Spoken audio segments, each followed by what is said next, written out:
Hello students, मैं सौरभ कोहली आपका स्वागत करता हूं अपने यूट्यूब चैनल में। आज हम चर्चा करने वाले हैं एसएसटी पेडागॉजी की। एसएसटी पेडागॉजी में कौन से क्वेश्चंस इंपॉर्टेंट हैं, कौन से क्वेश्चंस जो कि चांसेस है केवीएस, सीटेट, एनवीएस या अदर गवर्नमेंट के जो टीचर एग्जाम्स होते हैं उसमें आने का। तो चलिए शुरू करते हैं। कक्षा में सहकारी शिक्षण को बढ़ावा देने के लिए एक शिक्षक को निम्न में से क्या कार्य करना चाहिए। आपके सामने सही उत्तर भी है। अब ये जांच लेते कैसे ये सही है। अब इसमें बहुत से ऑप्शन है। छात्रों को बहस और चर्चा में शामिल करना चाहिए, उन्हें व्यक्तिगत प्रोजेक्ट दिए गए हों, काम के लिए छोटे समूह में कक्षा को विभाजित किया हो या परियोजना करने के लिए उन्हें विभिन्न स्रोत प्रदान किए हों। तो उसमें से बेस्ट जो चूज हो रहा है वो आपको बहस और चर्चा ही है, यानी कि वो सही है। नेक्स्ट क्वेश्चन है, एक स्वयं निर्देशित, स्वयं अनुशासित सोच जो निष्पक्ष स्तर पर गुणवत्ता के उच्चतम स्तर पर तर्क करने का प्रयास करती है, उसे कहा जाता है महत्वपूर्ण सोच, जटिल सोच, बुद्धिमान सोच, अमूर्त सोच। महत्वपूर्ण सोच यानी कि क्रिटिकल थिंकिंग। जब भी हम बात करें सेल्फ गाइडेड यानी कि सेल्फ डिसिप्लिन की, तो क्रिटिकल थिंकिंग याद रहे, ये मोस्ट इंपॉर्टेंट है, क्रिटिकल थिंकिंग। अगला क्वेश्चन है, तीसरा क्वेश्चन, स्थानीय समाचार पत्र में से मौसम की जानकारी का संग्रह किस प्रकार का एक उदाहरण है। उदाहरण का स्रोत है प्राथमिक, माध्यमिक, तृतीयक, प्राथमिक और तृतीयक। अब देखो, ये प्राथमिक इसलिए नहीं है क्योंकि ये स्रोत किसी ने पब्लिश किया है और इसके बाद कोई और बता रहा है, यानी कि मौसम विभाग ने सबसे पहले बताया, उसके बाद न्यूज़पेपर बता रहा है। इस हिसाब से ये प्राइमरी नहीं सेकेंडरी स्रोत है। अब चौथा क्वेश्चन, सामाजिक समानता के सिद्धांतों को सुनिश्चित करने के लिए निम्नलिखित में से कौन सा मानवीय मूल्य सबसे महत्वपूर्ण होगा। परस्पर सम्मान, दक्षता, उपभोक्तावाद या प्रतिस्पर्धा। बहुत जगह कॉम्पिटिटिवनेस लगाए जाते हैं बच्चे, लेकिन जब भी ह्यूमन वैल्यूज की बात आए तो म्यूचुअल रिस्पेक्ट आपको ध्यान देना है, यानी कि परस्पर सम्मान आपको ध्यान देना है, वही इसका सही उत्तर होगा। तो म्यूचुअल रिस्पेक्ट यानी कि परस्पर सम्मान। अगला क्वेश्चन है, अध्यायों में पाठ के अंत प्रश्नों का सबसे उपयुक्त उपयोग है। जो चैप्टर्स एंड होने के बाद क्वेश्चन दिए जाते हैं उसका जो सबसे बेस्ट यूज कौन सा है। परीक्षाओं के लिए प्रश्न सुझाना, अध्याय मतलब चैप्टर से महत्वपूर्ण खंडों की पहचान करने के लिए, छात्रों को उनके स्वयं के शब्दों को समझने और व्यक्त करने के सक्षम बनाने के लिए, और शिक्षकों की सहायता के लिए छात्रों के लिए अध्याय का सारांश प्रस्तुत करता है। अब इसमें से आप देखिए कि जो भी मोस्ट एप्रोप्रिएट, मतलब टेक्स्ट बुक की जो एंड में क्वेश्चंस होते हैं उसका मोस्ट एप्रोप्रिएट यही होगा ना। सिर्फ ये तो नहीं कि परीक्षा के लिए सुलझाया हो या चैप्टरों के बीच में महत्वपूर्ण खंड है या बाद में महत्वपूर्ण खंड है उसके लिए। तो इसका जो बेस्ट आंसर है, छात्रों को उनके स्वयं के शब्दों को समझने और व्यक्त करने के सक्षम बनाने के लिए।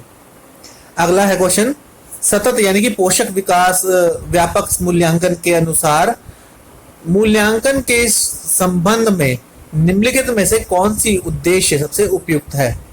अंक देकर छात्रों को प्रेरित करना, ये तो बिल्कुल गलत है। छात्रों को प्रतिक्रिया देने के लिए प्रोत्साहित करना, छात्रों को विषय सामग्री वापस बुलाने की जांच करने के लिए, छात्रों की तुलना और रैंक करने के लिए। तुलना भी नहीं करते, ए और डी तो बिल्कुल गलत है, इसमें बी बिल्कुल सही है। निम्नलिखित में से कौन सी सीखने की सामग्री पृथ्वी के रोटेशन यानी कि घूमने के शिक्षण के लिए सबसे अधिक प्रासंगिक है। छठी कक्षा का प्रश्न है ये। चार्ट तो नहीं, एटलस भी नहीं मान सकते, मानचित्र भी नहीं। जब जो चीज अब बात हो रही है घूमने की, अब आप मान सकते हैं जो घूमने वाली चीज है वो सबसे ज्यादा ग्लोब ही है। ग्लोब के माध्यम से हम रोटेशन को अच्छी तरह सिखा सकते हैं ताकि बच्चे अच्छी से समझ सके। अगला प्रश्न है, एक शिक्षक प्राथमिक स्रोतों के आधार पर भारत के विभाजन पर एक परियोजना सौंपना चाहता है। कौन सा निम्नलिखित एक प्राथमिक स्रोत नहीं है। प्राथमिक स्रोत क्या होता है, जो व्यक्ति प्राइमरी मतलब खुद से लिखा हो या फर्स्ट पार्टी हो, इस टाइप से जो होता है प्राइमरी स्रोत। आत्मकथाएं, ये भी प्राइमरी स्रोत है। समाचार पत्र कभी कभार प्राइमरी स्रोत होता है, कभी सेकेंडरी। अभिलेखागार, मौखिक इतिहास, ये भी प्राइमरी है। उपन्यास प्राइमरी नहीं है। अगला प्रश्न, लोकतांत्रिक संस्थानों की समझ विकसित करने के लिए निम्नलिखित में से सबसे उपयुक्त पाठ्यक्रम का चयन करें। यानी कि ये जो प्रश्न है वो सिविक्स का प्रश्न है। मतलब लोकतांत्रिक संस्थानों की समझ विकसित करने के लिए कौन सा इसमें से पाठ्यक्रम सबसे बेस्ट रहेगा। मुख्य रूप से राष्ट्रीय स्तर के उदाहरण प्रदान करना,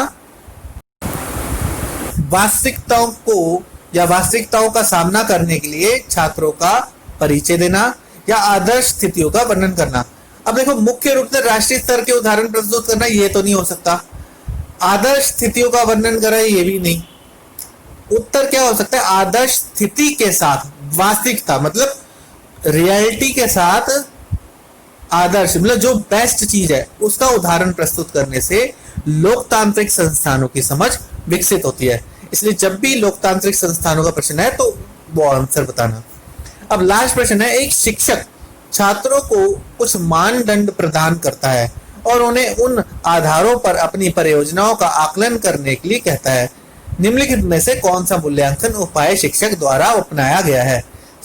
योगात्मक मूल्यांकन, औपचारिक मूल्यांकन, पीयर मूल्यांकन या सेल्फ मूल्यांकन। जब भी बात आए some criteria to student and ask them to assess, मतलब कि a teacher provides some criteria to student and ask them to assess their project on that base, which one of the following assessment measure has been adopted by the teacher। मतलब एक शिक्षक छात्रों को कुछ मानदंड देता है, मतलब कुछ चीजें देता है और उन्हें उन आधारों पर अपनी परियोजना बनाने को कहता है। इसमें से कौन सा बेस्ट है जो शिक्षक द्वारा अपनाया गया है। स्वयं मूल्यांकन। आप जानेंगे कि स्वयं मूल्यांकन जो होता है यानी कि सेल्फ असेसमेंट हर जगह इंपॉर्टेंट रोल निभाता है, और जब भी आपको इनमें से दिखे कि इस टाइप का कोई क्वेश्चन है तो आप स्वयं मूल्यांकन यानी कि सेल्फ असेसमेंट ही टिक करके आए। तो इस तरह हमारे मोस्ट इंपॉर्टेंट एसएसटी के पेडागोगी 10 प्रश्न एंड होते हैं, और आगे भी एसएसटी पेडागोगी से संबंधित और प्रश्न आपको मिलते रहेंगे, सीटेट से संबंधित प्रश्न मिलते रहेंगे। तब तक के लिए आप इस चैनल को लाइक, शेयर एंड सब्सक्राइब जरूर कीजिए। आपके लाइक से ये चैनल बढ़ता है, तो ये जरूर कीजिए। Thank you.